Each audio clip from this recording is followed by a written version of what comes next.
السلام عليكم ورحمة الله وبركاته. إن الحمد لله نحمده ونستعينه ونستغفره ونعوذ بالله من شرور أنفسنا ومن سيئات أعمالنا. من يهده الله فلا مضل له ومن يضلل فلا هادي له. وأشهد أن لا إله إلا الله وحده لا شريك له وأشهد أن محمدا عبده ورسوله أما بعد. يا أيها الناس اتقوا ربكم الذي خلقكم من نفس واحدة وخلق منها زوجها وبث منهما رجالا كثيرا ونساء واتقوا الله الذي تساءلون به والأرحام إن الله كان عليكم رقيبا. رب اشرح لي صدري ويسر لي أمري واحلل عقدة من لساني يفقهوا قولي.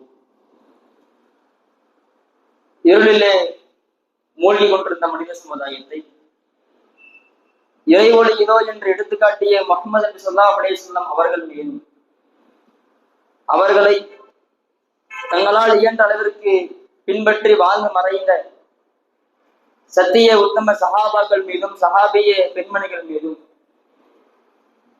தாபின்கள் மீதும் தபா தாபின்கள் மீதும் இமாம்கள் மீதும் மேலும் இந்த செயல் வீரர்கள் வீராங்கனைகள் கூட்டத்திற்கு வந்திருக்கக்கூடிய நம்மவர்கள் அனைவர் மீதும் ஏக இறைவனின் சாந்தியும் சமாதானமும் வற்றாத பேரன்பும் பெருங்கருணையும் நின்று நிலவட்டுமாக.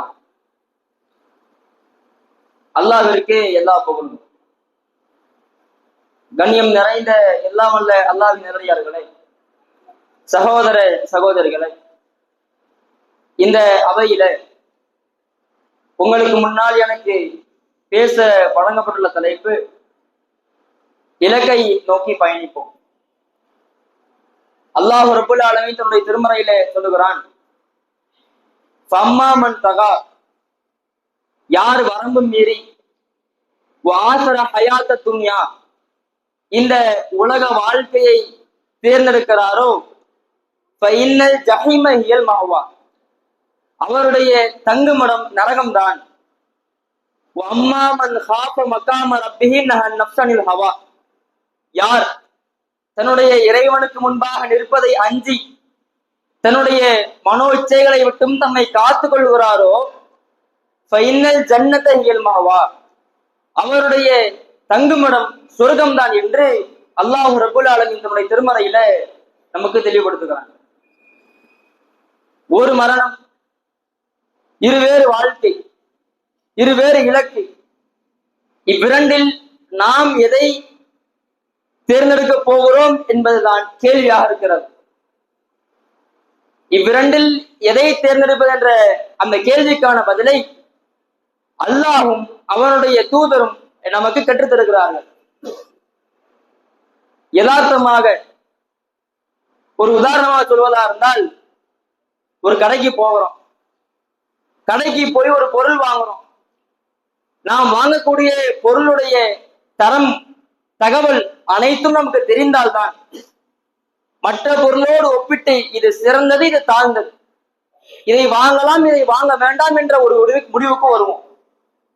அது போலத்தான் இந்த இம்மை மறுமை வாழ்க்கை குறித்த தகவல்கள் எப்படிப்பட்டது என்ற தகவல்கள் தகவமைப்புகள் என்று நமக்கு தெரிந்தால்தான் நாம் ஒரு முடிவுக்கு வர முடியும். ஆக இந்த இம்மை மறுமை வாழ்க்கையை பற்றி இஸ்லாமிய மார்க்கம் சொல்லக்கூடிய போதனை என்ன என்பது குறித்து நாம் சில செய்திகளை பார்க்க இருக்கிறோம்.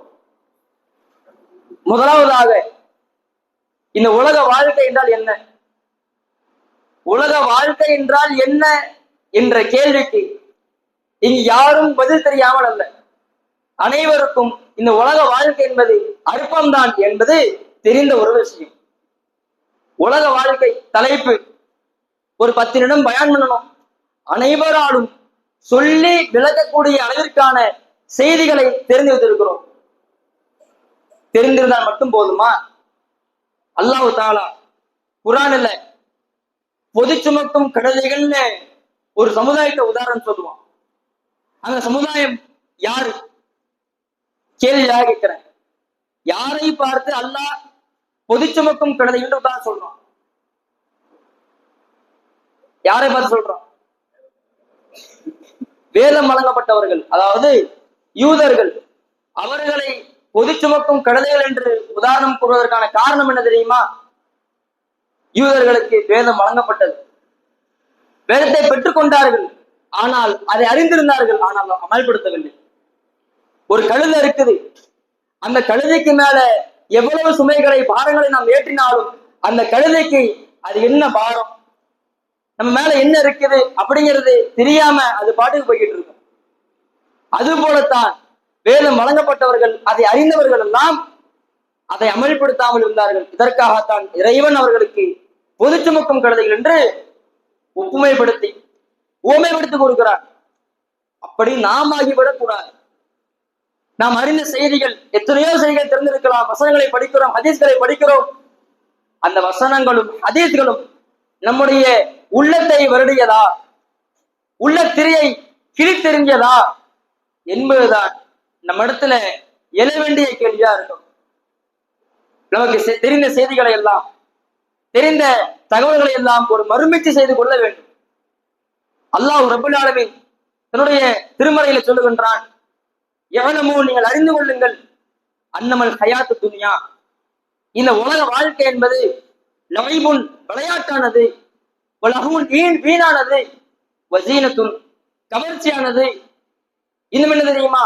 உங்களுக்கு மத்தியில பெருமை அடிப்பது, பிள்ளைகளை பெருக்கிக் கொள்வது, செல்வங்களை பெருக்கிக் கொள்வது, இவ்வளவு தான் இந்த உலக வாழ்க்கை என்று இறைவன் தன்னுடைய திருமறையிலே தெரிவிக்கிறார். இவ்வளவுதான் உலக வாழ்க்கை.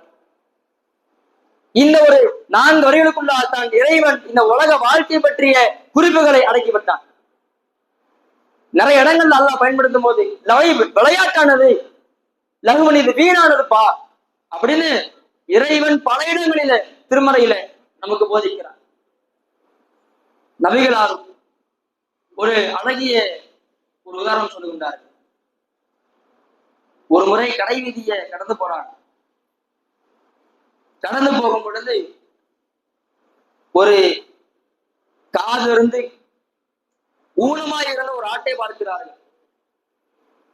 ஆட்டை பார்த்து சஹாபாக்கள் கேட்கிறார்கள், ஐயுக்கும் யுஹிப்பு அன் ஹாதா லஹு திர்ஹம், உங்களில் யாரேனும் இந்த செத்து போன ஆட்டை ஒரு திரகத்தை கொடுத்து வாங்க விரும்புவீர்களா என்று சஹாபாக்களை பார்த்து கேட்கிறார்கள்.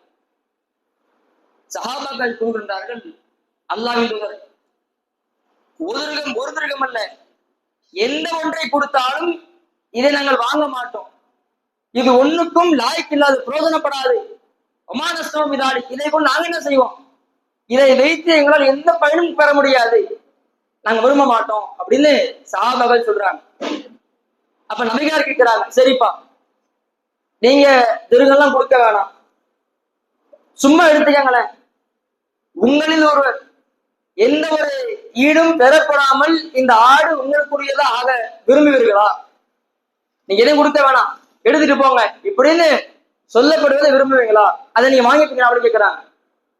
அல்லாஹ்வின் தூதரே, லவ்கான ஹையன், இது உயிரோடு நாங்க விரும்ப மாட்டோம்.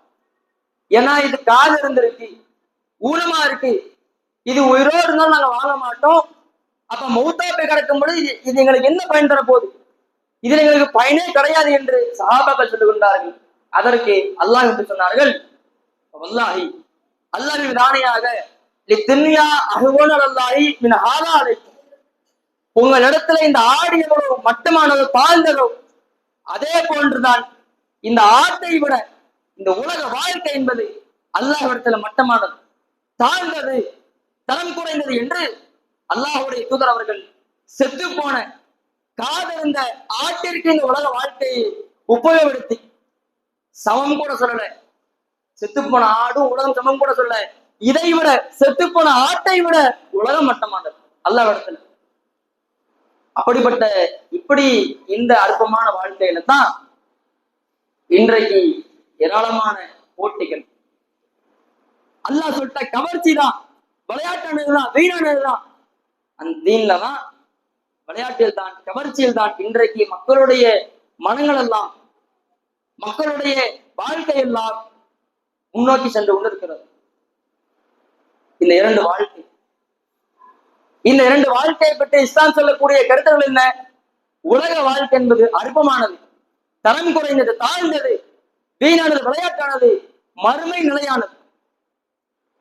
மறுமை எப்படிப்பட்ட வாழ்க்கை என்பது குறித்த செய்திகள் திருமறை வசனங்களை எடுத்து புரட்டி பார்த்தால், உண்மையிலேயே அந்த வசனங்களை உணர்ந்து படித்தால், அந்த நிகழ்வுகளை எல்லாம் கண் முன்னால் நான் கொண்டு வந்து நிறுத்தினால் நம்முடைய கண்கள் கண்ணீர் வடியும். மறுமையில மஹ்ஷர் மைதானத்துல மனிதன் அப்படியே தணறி நிற்பான். இன்றைக்கு உலகத்திலேயே மிகப்பெரிய வலி, தாங்க முடியாத வலி பிரசவ வலி. அது சொல்லி புரிய வைக்கணுங்கிற அவசியம் கிடையாது. அப்படிப்பட்ட பிரசவ வலியே அன்னைக்கு மறுமையில சொல்றாங்க. அல்லாஹ் சொல்றான் குர்ஆன்ல, பிரசவித்திருக்கக்கூடிய பெண் தான் சுமந்திருக்கக்கூடிய கருவை பிரசவித்து விடுவாள். அது கூட தெரியாது, அந்த வழி தெரியாது, சுமக்கக்கூடிய அந்த வழி தெரியாது, பிரசவிக்கக்கூடிய வழி தெரியாது, அதை கூட சுமந்து விடுவாள். ஆனால் அதை உணர மாட்டாள். அப்படியே மேல பார்த்துட்டு இருப்பான். ஒரு சிறுவன் இருப்பான், அவன் அந்த நாளுடைய பயங்கரம் காரணமாக வயது முதிர்ந்தவனாக மாறி விடுவான். வேதனை, மனிதன் அலறுவான், சொல்லுவான், இறைவா இந்த வேதனையை நேற்று காப்பாற்றி விடு. இதற்கு மகனமா யாரை தரணும்? என் தாய் தரணுமா, தந்தை தரணுமா, மகன் தரணுமா, பிள்ளை தரணுமா? இன்னும் மண் பில்லரை ஜமியா, உலக மக்கள் அத்தனை பேர் எடுத்துக்கொள், என்னை விட்டு அப்படின்னு மனிதன் மறுமை நாள புலம்புவான். இப்படிப்பட்ட பயங்கரமான வாழ்க்கையான மறுமை வாழ்க்கை நமக்கு சிறந்ததா? மறுமை வாழ்க்கை நம்முடைய இலக்கா? அல்லது அழிந்து போகக்கூடிய அற்பமான இந்த உலக வாழ்க்கை நம்முடைய இலக்கா? இதில் எதை இலக்காக வைக்க வேண்டும் என்பதையும் இறைவன் நமக்கு கற்றுத்தருகிறான். அல்லாஹ் ரப்பல் ஆலமீன் தன்னுடைய திருமறையிலே கூறுகிறான், படி புள்ளி விஜயத்தின் ஓமு வள்ளிஹா, ஒவ்வொருவருக்கும் தான் முன்னோக்கக்கூடிய திசை இருக்கிறது, இலக்கு இருக்கிறது. பஸ்தபிக்குல் கைராத், எனவே நீங்கள் நன்மையின் பக்கம் முந்திக் கொள்ளுங்கள். எத்தனையோ மக்கள் இருக்கிறாங்க, எத்தனையோ மனிதர்கள், ஜீவராசிகள் வாழ்றாங்க. அவர்களுக்கு எல்லாம் தனித்தனி இலக்குகள் இருக்கிறது, தனித்தனி திசைகள் இருக்கிறது. அதனால் எனவே நீங்கள் நன்மையின் பால் முந்திக் கொள்ளுங்கள். இன்றைக்கு ஒவ்வொருவரும் சிந்தித்து பார்க்கணும், என்னுடைய அன்றாட நாள்ல எத்தனை நன்மைகளை நான் அடைகிறேன், நன்மையை பெறுவதற்காக நான் எத்தனை முயற்சிகளை கையெடுக்கிறேன். இன்றைய தினங்களுடைய நன்மைகளுடைய பட்டியல் என்ன? எவ்வளவு செத்துருப்போம், நன்மைய எவ்வளவு ஆர்வப்பட்டிருப்போம், இப்படிங்கிறத ஒவ்வொருவரும் சுய பரிசோதனை செய்து பார்க்க வேண்டும்.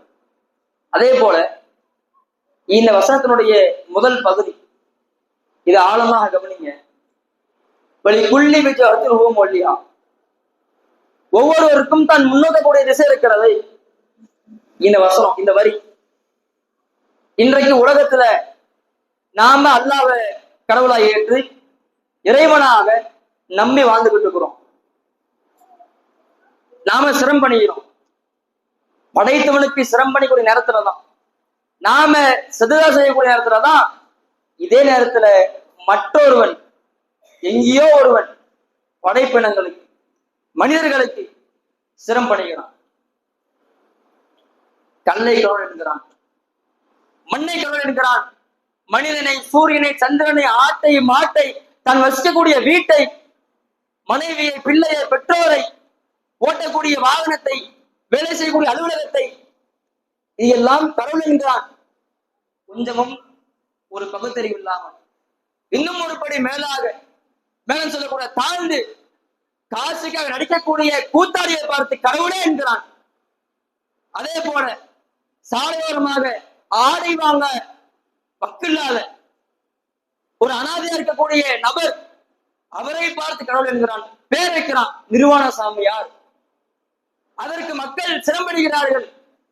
இப்படியெல்லாம் வாழ்ந்து கொண்டிருக்கக்கூடிய மக்களுக்கு மத்தியில அல்லாஹ் ஒரு நம்மை பிரித்து, குல் நபியே நீ சொல், ஹுவல்லாஹு அஹத், அல்லாஹ் ஒருவன் தான், அல்லாஹு ஸமத், அவன் தேவையற்றவன், லம் எளிது அவனுக்கு பெற்றோர்கள் இல்லை, வளம் யூதல் பிள்ளைகள் இல்லை, வளம் எக்குள்ளவு குஃபோனால் அவனுக்கு நிகராக யாரும் கிடையாது என்ற ஓரிரை கொள்கைக்கு, இப்படிப்பட்ட ஒரு பொன்னான பொக்கிஷருக்கு நம்மை சுண்ணக்கரர்களாக உரிமையாளர்களாக ஆக்கியிருக்கிறானே, நாமும் படைப்பினங்களை வணங்கக்கூடியவரும் ஒரே போல் ஆக முடியுமா?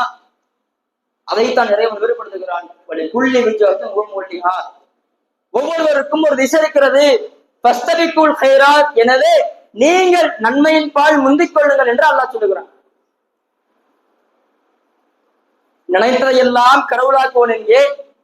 நித்திய ஜீவனான அல்லாஹ்வை மட்டும் வணங்கக்கூடிய மக்கள் எங்கே? ஆனால் இன்றைக்கு வேறுபாடே இல்லை. மத்தவன் வெளியாடு படைப்பினங்களை வணங்கக்கூடியவன், அவன் எப்படி பேசுறான்னு நான் பேசுவேன், எப்படி நடப்பான் அப்படி நான் நடப்பேன், எப்படி என்னுடைய அலங்காரம் இருக்குமோ அது போன்ற என்னுடைய அலங்காரம் இருக்கும், என்னுடைய உடைகள் இருக்கும். அப்படின்னா எனக்கும் அவனுக்குமான வேறுபாடு என்ன? அவன் எப்படி காயப்பட அடைகிறான்? உலகத்தை இலக்காக வைத்து சம்பாதிச்சிடணும், இன்றைக்கு ஏதாவது நம்ம பார்த்துடணும், பண்ணிடணும். முழுக்க முழுக்க உலகத்தை இலக்காக வைத்து அவன் பயணிக்கும் பொழுது அதே போன்று நாமும் இலக்காக வைத்து பயணிக்கிறோம் என்றால் நமக்கும் அவனுக்குமான வேறுபாடு என்ன? ஆனால் மற்றவர்கள் கூட நீங்க பாத்தீங்கன்னா தெரியும், காலையில வண்டி எடுக்கும் பொழுது மத்த கொள்கையில் இருக்கக்கூடியவங்க வண்டி எடுக்கும் பொழுது கூட வண்டி முன்னாடி சாமி போட வச்சிருப்பாங்க. அதை வைத்து பெயர் சொல்லி அதை ஒரு வாட்டி வணங்கி அதற்கு பிறகுதான் அவங்க ஆரம்பிப்பாங்க. ஆனால் இன்றைக்கு நம்ம சிலர் நம்முடைய மக்கள்ல காலையில ஒரு தொழில் தொடங்கும் பொழுதோ வேலை செய்யும் பொழுதோ பிஸ்மில்லா என்று சொல்வதை மறந்து விடுகிறோம். அல்லாவின் திருப்பெயரை ஆரம்பி செய்கிறேன் என்பதை கூட மறக்கிறோம். நமக்கும் அவனுக்குமான வேறுபாடு என்ன? எப்படிப்பட்ட ஒரு கொள்கைக்கு சொந்தக்காரர்களாக உரிமையாளர்கள் ஆகியிருக்கிறோம். ஆனால் நம்முடைய செல்வார் அனைத்தும் அவனுக்கு ஒத்துதாக இருக்கிறது. தலைமுடியிலிருந்து பாதம் வரையில அனைத்தும் ஒத்து நடக்கிறோமே. இது எந்த விதத்துல நம்முடைய மார்க்கத்திற்கு உகந்ததாக, மறுமை வாழ்க்கைக்கு உகந்ததாக இருக்கும் என்பதை நாம் ஒவ்வொருவரும் சிந்தித்து பார்க்க வேண்டும். இந்த உலக வாழ்க்கை மிக நீண்டமானது கிடையாது, மிகவும் சுருக்கமானது. மரணம் எப்பொழுது வேண்டுமானாலும் வரும். 2 இலக்கு என்று சொல்வதே தவறு. உலகமா மறுமையா என்று இலக்கு வைப்பதே தவறு. நமக்கு ஒரே இலக்கு தான், மறுமைதான். அதற்கான தேர்வு கூடம் தான், பயிற்சி கூடம் தான் இந்த உலகம். இலக்கு ஒன்றுதான், அதற்கான தேர்ச்சி கூடமாகத்தான், பயிற்சி கூடமாகத்தான் இங்கு வாழ்ந்து கொண்டிருக்கிறோம். மரணத்தை விடுவோம், மண்ணாகி விடுவோம் என்ற எண்ணம் அவ்வப்போது நம்முடைய சிந்தனையில விழுந்திட வேண்டும். மரணம் வர வரைக்கும் தான். மவுத் அடைஞ்சிருச்சு அப்படின்னா அதற்கு பிறகு நம்முடைய எந்த ஒரு அமலும் நம்ம செய்ய முடியாது. மரணத்திற்கு பிறகு மனிதனுடைய எண்ணம் எவ்வாறு இருக்கும் அப்படின்னு எல்லாம் சொல்றான். இதா ஜா அஹதுஹுமுல் மவுத், அவர்களில் ஒருவனுக்கு மரணம் வரும் பொழுது அவன் சொல்லுவானான், ரப்பி இறைவா இறுதியும் என்னை திருப்பி அனுப்ப இறைவா, லஅல்லி நஅமல சாலிஹன் ஃபீமா தரஅது, நான் எதையெல்லாம் விட்டு வந்தேனோ அப்படிப்பட்ட நல்லறங்களை செய்வதற்காக என்னை திருப்பி அனுப்பு. நான் போயிட்டு வந்துடுறேன், தொழுதுட்டு வந்துடுறேன், தர்மம் செய்யல, நோன்பு வைக்கல, நல்ல சொற்களை பேசவில்லை, நான் உலகத்தில அயோக்கியனாக தெரிந்தேன், மார்க்கத்தை விளங்கிடவில்லை, அறிந்திடவில்லை, அமல்படுத்தவில்லை, இப்ப விடு, நான் போயிட்டு வந்துடுறேன் அப்படின்னு சொல்லுவானா? அல்லாஹ் சொல்றான், அல்லாஹ் அவ்வாறு கிடையாது. இன்னஹு கலிமத்துன் காயிலுஹா, இதுவெல்லாம் அவன் மொழியக்கூடிய வெற்று வார்த்தைகள் தான். எந்த ஒரு ஈட்டுத்தொகையும் பரிந்துரையும் பெறப்படாது, கொடுக்கப்படாது, வாங்கப்படாது. நீ சிலருக்கான அமல் உனக்கு தெரியும். ஒரு ஏட்டால மாட்டி விட்டுருவான் கழுத்துல, நீ பார், இக்ரா கிதாபுக்கு உன் புத்தகத்தை, உன் செயலை, உன் லட்சணத்தை நீயே படி, நீயே உனக்கு போதுமானவன் என்று அல்லாஹ் மறுமையில சொல்லுவான். இந்த உலக வாழ்க்கையில 60 ஆண்டு காலம் 70 ஆண்டு காலம் வாழ்ந்து மரணித்த நபர்கள் நம்ம வாழ்ந்துகிட்டு இருக்கிறோம். உலக வாழ்க்கை ரொம்ப பெருசா தெரியுது, ரொம்ப இன்பமா இருக்கிறோம். மறுமையில சில மக்கள் பேசிப்பாங்களாம், அல்லாஹ் கேட்பானா, ஆண்டுகள் கணக்கில் எத்தனை ஆண்டுகள் நீங்க வாழ்ந்தீர்கள்? அவ மக்கள் சொல்லுவாங்களாம், ஆண்டுகள் கணக்கு வாழ்ந்தவங்க சொல்லுவாங்க, அல்பிஸ்தா யோமன், ஒரு நாள்ல வாழ்ந்திருப்போமே. தப்பா சொல்லிடுவா, ஒரு நாள் இல்லையா?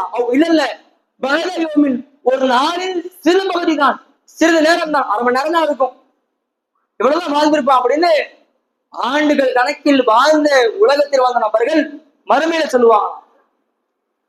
இன்னும் வேற வசனம் சொல்லும் பொழுது, பகல்ல சில பகுதி தான், ஏதோ ஒரு மாலை நேரத்துல இருப்போம்ல, 5 to 6 மணி, அஸ்ரு மகரிப், இந்த நேரத்துல ஒரு மணி நேரம் இருக்கும், 1.5 மணி நேரம் இருக்கும்ல, இந்த ஆயுட்காலம் தான், இந்த வாழ்நாள் தான் வாழ்ந்திருப்போம், இவ்வளவு நேரம் தான் வாழ்ந்திருப்போம் அப்படின்னு மக்கள் சொல்லுவாங்க. எப்படிப்பட்ட இந்த வாழ்க்கை என்பதை நாம் ஒவ்வொருவரும் சிந்தித்து பார்க்க வேண்டும். உலக வாழ்க்கை கண் முன்னால் இருக்கிறது. அல்லாஹ் சொல்றான்,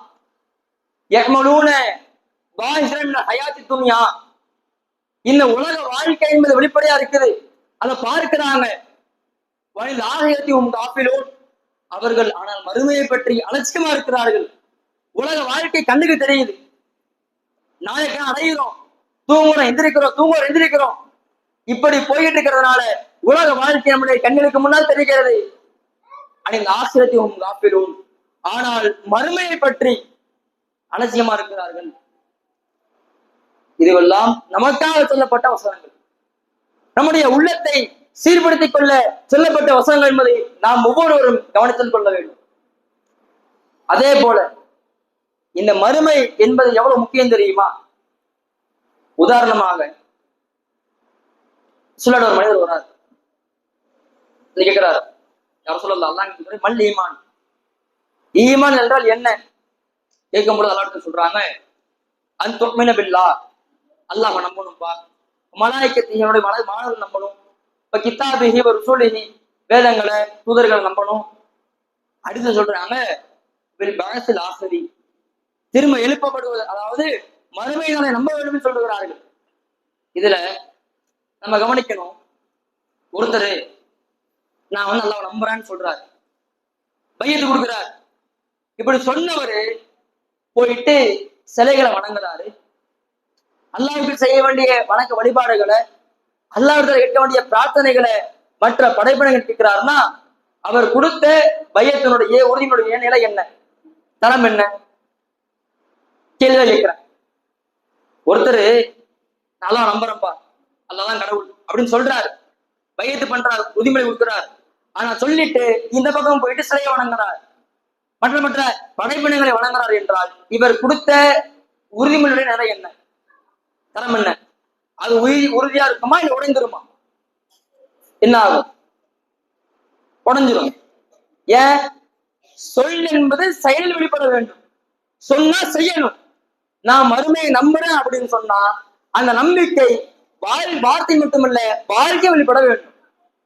நான் மறுமையை நம்புறேன், ஆனா அதற்கான தயாரிப்புகள் முன்னேற்பட வேண்டிய வாழ்க்கை இல்லைன்னா நான் நம்பணும் ஆக மாட்டேனே, என்னோட ஈமான்ல பிழை இருக்குது, குறை இருக்குது. இதை நாம் சிந்தித்து பார்க்க வேண்டும். மறுமையை நம்பினால்தான் முழுமையாக ஈமான் வர முடியும். அதைத்தான் அல்லாஹ் சேர்த்து சொல்றாங்க, மலாய்க்கத்தை குத்து பீர் சொல்லி பாசில் ஆசிரி, எல்லாத்தையும் நம்பணும், அதற்கு பிறகு மறுமையை நம்பணும். நம்பினா தான் ஈமான் என்ற வட்டத்துக்குள்ள வர முடியும்.